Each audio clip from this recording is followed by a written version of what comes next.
Does this happen? Can God do things of providence?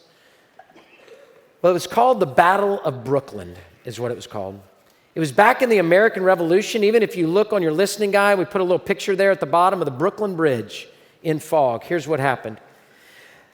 The American Revolution, as you know, the British were coming to try to get us to be back on their side. We were saying, no, we want to be on our side. And we want to do our own thing. And so what happened is in the Battle of Brooklyn in New York City, the Battle of Brooklyn, there was 32,000 British forces.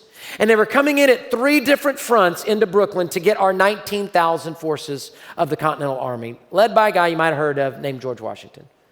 And so it's the Battle of Brooklyn. They're coming in 3 different fronts, 32,000 against 19,000. We begin to retreat.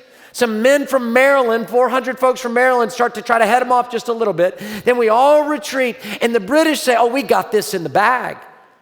We've got ships that are going to come around to the East River, and they're going to stop. If they're trying to retreat, they're going to get right there and they're going to stop them. So here's what we're going to do. The British decided we're going to dig trenches so that they can't come towards us. We're going to spend the rest of the afternoon digging trenches while the ships come around, and we'll catch them in the middle and we'll kill them all and we'll win the American Revolution at this time.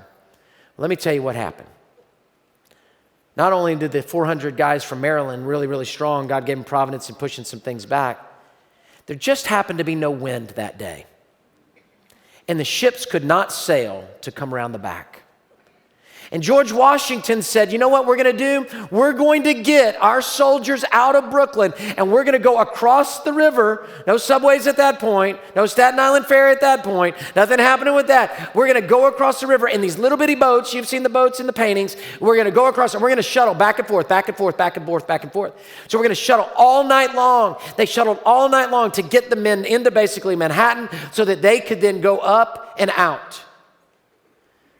But morning came, and we didn't have all our men across the river. It's sure annihilation.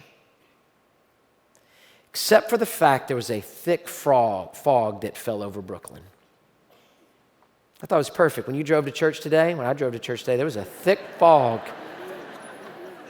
in Siena and Cypress and downtown. I was like, Lord, you are on my side. You're fighting battles for me. Just give me illustrations in the whole city. This thick fog falls over Brooklyn, and the British wait. It gives just enough time for us to get our armies out, and we head out, and you are sitting in your seat in the United States of America because of no wind and a fog. That's amazing. You should cheer for that. Yes. Yes. The fog lifts, and the British forces come in and go, where'd they go? Where'd they go? Now, in fairness, the British forces then took over New York, yes. But to be able to get Washington and his troops away gave us another day to fight another moment. And I just got good news for you. God's providence is still here.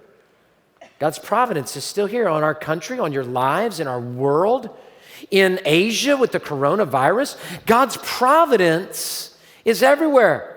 And so we could trust the Lord in these things. So I want to tell you this, lastly, 2020, trust God to fight your battles. You never know why the wind's not blowing. You never know why it's a bit foggy in your life. Trust Him to fight your battles. Hey, thanks for watching. To find out more about Houston's First, you can subscribe to our channel or you can go to houstonsfirst.org.